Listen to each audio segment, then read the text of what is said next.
आरोग्य जागृति।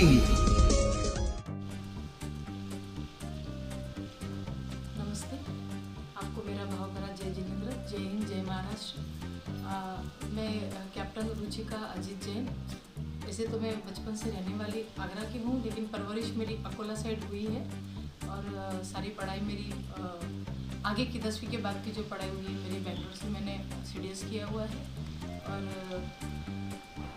अब कैंसर का ये विषय तो कि सिर्फ कैंसर के लिए है, तो मैं कैंसर के लिए बोलना चाहूँगी। जब बॉर्डर पे कुछ छोटी मोटी लड़ाई, आप सभी को पता है कि लड़ाइयाँ होती रहती है, हमें पता नहीं था कि अचानक अटैक हुआ। कुछ गोलियाँ लगी, उसके बाद लड़ने के बाद में भी काफ़ी देर बाद वो हुआ कि मतलब कि अब ये गोली निकालने के बाद में भी मेरे जख्म ठीक नहीं हुई काफ़ी टाइम, तो उसके वजह से फिर कीटाणु इकट्ठे हो गए और उसके बाद कैंसर डिटेक्ट हुआ। मैं आप सभी से यही बोलना चाहूँगी कि कैंसर ये बहुत बड़ी बीमारी नहीं है और हर किसी को कुछ ना कुछ बीमारियाँ होती है, तो ये कैंसर भी है। तो जैसे हम हर चीज़ में लड़ते हैं तो इसमें भी हमको लड़ना है।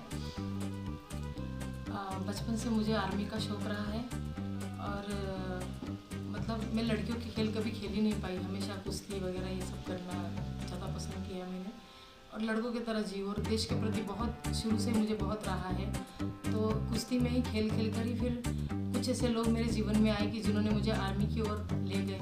फिर काफ़ी मेहनत करके काफ़ी मतलब वो समय तो ऐसा था कि आज के ज़माने का वो समय समान नहीं था, काफ़ी मेहनत करनी पड़ी और कैप्टन बनी। आज तो मैं चाहती तो मैं मेजर, अगर आगे भी ब्रिगेडियर, बहुत काफ़ी बड़ी पोस्ट पे जा सकती थी, लेकिन कुछ मेडिकल इशू आने की वजह से मैं कर नहीं पाई। तो मैं आप सबसे यही कहना चाहूँगी, लड़ाई हर तरह की होती है।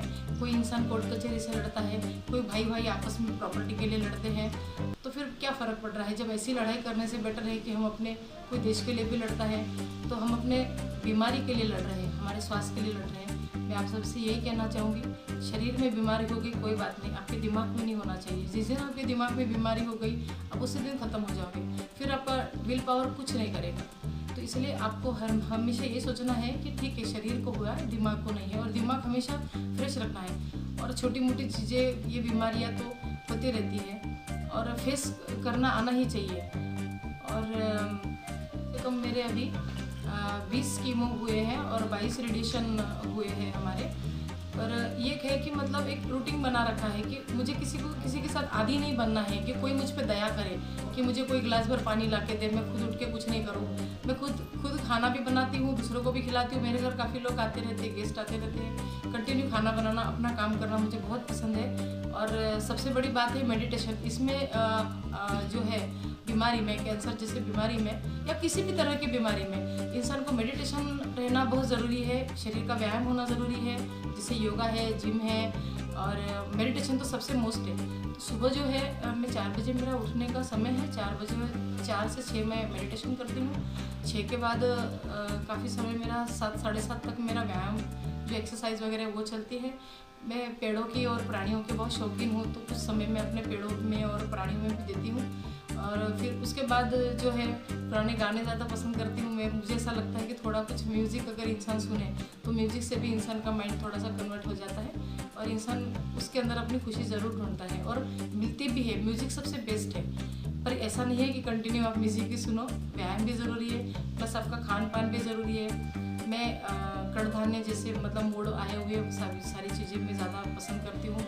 मोस्टली बाहर की चीज़ें मैं टालती हूँ, जैसे आपका वड़ा पाव है, ये जो भी चीज़ें मतलब जो फास्ट फूड होते हैं वो एक्चुअली नहीं खाना चाहिए। जितना हो सके हम पौष्टिक आहार लेंगे तो ज़्यादा बेस्ट है।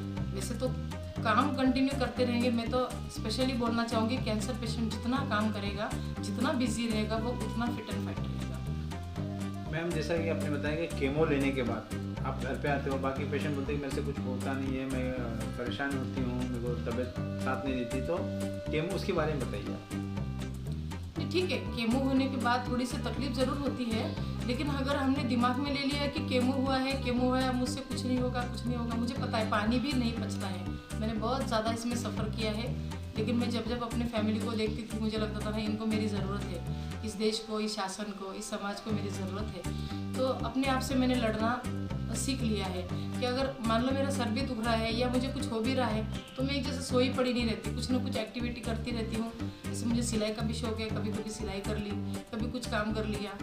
और कोई लोग हमेशा मिलने आते हैं, उनसे भी अच्छी बात करना है। कभी ये नहीं कहना है रो धो के कह रहे अब मेरा क्या होगा, मेरे बच्चों का क्या होगा, मेरा परिवार का। कभी भी मतलब ये चीज़ का नहीं सोचा है मैंने। जब हम जन्म लेते हैं तब हम सोच के थोड़ी आते हैं कि मतलब आगे क्या होगा। तो आज तक हुआ है तो हमारे बाद भी होगा, हमारे पहले हुआ तो बाद भी होगा। तो इसलिए ये सब चीज़ों को मैं नहीं सोचती हूँ। और फिर क्या होता है कि परिवार हम टूटने की वजह से परिवार कहीं ना कहीं टूट जाता है। तो मैं तो मेरे परिवार का खूब धन्यवाद करती हूँ कि परिवार ने पूरी तरह से मेरा साथ दिया है। मेरे जो माने हुए कई भाई है, आप बिलीव नहीं करोगे, कम से कम 122 भाई है मेरे। हाँ, मैं अनाथ कहलाऊंगी नहीं कभी। अनंत माता पिता है और अनंत बच्चे हैं। तो वो उस वजह से मुझे लगता है कहीं ना कहीं उनके आशीर्वाद से या उनके साथ से भी मैं जी रही हूँ। कहीं दोस्त मेरे हैं जो मेरे जीवन में विशेष मान्यता रखते हैं। मैम जैसे जैसे आप रेडिएशन लेते हो, रेडिएशन लेने के बाद आपको लगता है कि बेटा बाल जाते हैं, स्किन काली होती है, ऐसे लोगों की धारणा है, गैर समझ है, तो आपने लिया है, आपको क्या महसूस हुआ और आप क्या बोलना चाहेंगे? देखो, ये खूबसूरती का एक पार्ट हो गया है। कोई अगर सोचे फिर तो हम कैंसर से नहीं मरेंगे, हम खूबसूरती के बारे में सोच के मरेंगे कि अरे अब मेरे सर पे बाल नहीं है, मैं काली पड़ जाऊंगी, मैं काला पड़ जाऊंगा। तो हमको सुंदरता किसकी बचानी है? हमारे शरीर की और हमारे आत्मा की बचानी है। अगर हमारी आत्मा शुद्ध हो गई, आत्मा अगर काली पड़ गई, आत्मा के सारी चीज़ें खत्म हो जाएगी तो उससे कोई मायने नहीं रखता। मुझे इस चीज़ से कोई फर्क नहीं पड़ता है।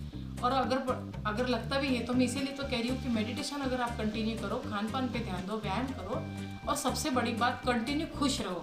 हर बार आप बोलते रहोगे मैं बीमार हूँ तो डेफिनेटली आपके फेस पे वो चीज़ें आई जाती है।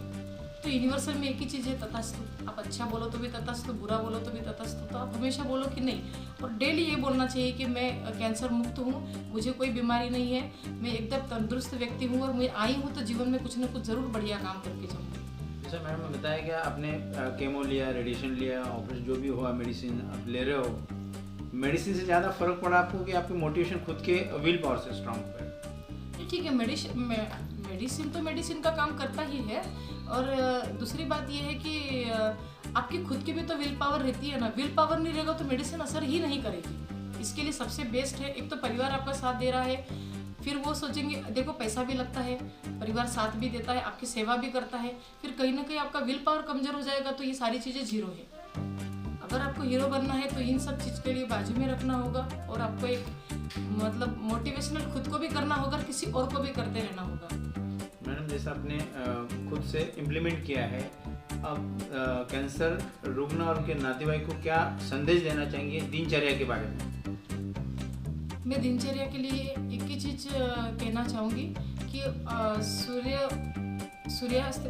उगने से पहले आप उठ जाना चाहिए और आपकी मेडिटेशन एक चीज़ होनी चाहिए। सवेरे उठते के साथ आपको सबसे बड़ी बात एकदम खुश रहना है, खान पान पे भी आपको ध्यान देना है, और एक्सरसाइज, योगा तो सबसे बेस्ट है। अगर इसके लिए अगर योगा करें तो योगा तो सबसे बेस्ट है। और सबसे बड़ी बात है, उठते के साथ आपको पॉजिटिव सोचना है, तो उससे आप ज़रूर उस चीज़ को फाइट करोगे। कैंसर पेशेंट में हमेशा दिल में डर रहता है कि भाई अभी मेरा कुछ भी नहीं, मेरा ख़त्म हो गया है। तो ऐसे पेशेंट को जैसे आप जीता जागता उदाहरण हो, तो आप क्या बोलेंगी कैंसर पेशेंट के लिए? सबसे पहले तो मैं भगवान का धन्यवाद करूंगी। मान लो अगर मुझे अटैक आया होता तो मैं तो जगह पे ख़त्म हो जाती, या मेरा एक्सीडेंट हो जाता, या कोई नैसर्गिक बला आ जाती, तो भूकंप आ जाता, मैं तो अचानक चली जाती। लेकिन भगवान ने मुझे मौका दिया है, जीने का मौका दिया है कि तेरे पास थोड़ा सा समय है, थोड़ा तो अपने आप को बचा सकती है, कुछ मेहनत करो, कुछ अपना मेडिटेशन करो, कुछ एक्सरसाइज करो, पॉजिटिव रहो, विल पावर मजबूत रखो, तुम जियोगी। तो मुझे नहीं लगता कि मतलब डरना चाहिए ये चीज़ से। भगवान ने मौका दिया है ना मुझे जीने का। मैम काफ़ी अच्छा आपने हमें आपका मार्गदर्शन दिया है, मालूमात दिए हैं। मैम आपसे एक रिक्वेस्ट करते हैं, आप जो फ्रेश रहते हो इसका राज क्या है, और एक हमारे दर्शकों के लिए छोटा सा गुनगुना, एक छोटा गाना गाते हैं।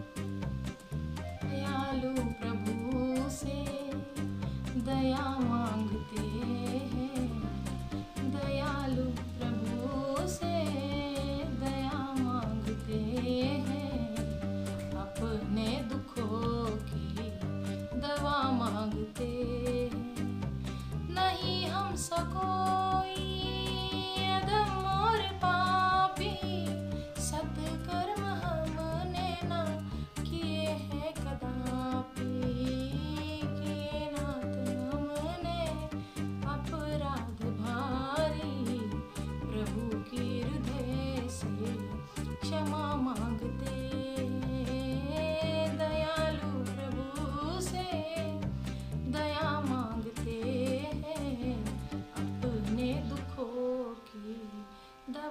मांगते हैं, अपने दुखों की दवा मांगते हैं। थैंक यू मैम, काफ़ी आपने हमें और हमारे दर्शकों को काफ़ी अच्छा मालूमात दिया। और सबसे ज़्यादा खुशी की बात यह है कि आपका जो चेहरा फ्रेश है, जो हंस के आप बात करते हो, यही हम चाहते हैं कि हर कैंसर पेशेंट ने और उसके रिश्तेदार ने करना चाहिए, ताकि वो उसके लिए फाइट कर पाए। बिल्कुल, मेरा परिवार का बहुत बहुत बड़ा साथ है, स्पेशली मेरे पति, मेरे बच्चे, मेरे बाबूजी, जैसे कि रंजना मैम है, काफ़ी मेरे दोस्त है, मेरे माने हुए जो मतलब भक्त सारे मेरे जो मुझे बहुत मानते हैं, उन सबका मैं बहुत बहुत धन्यवाद करती हूँ कि उनके साथ के कारण मैं आज यहाँ तक पहुँच पाई हूँ। Thank you ma'am, thank you, best.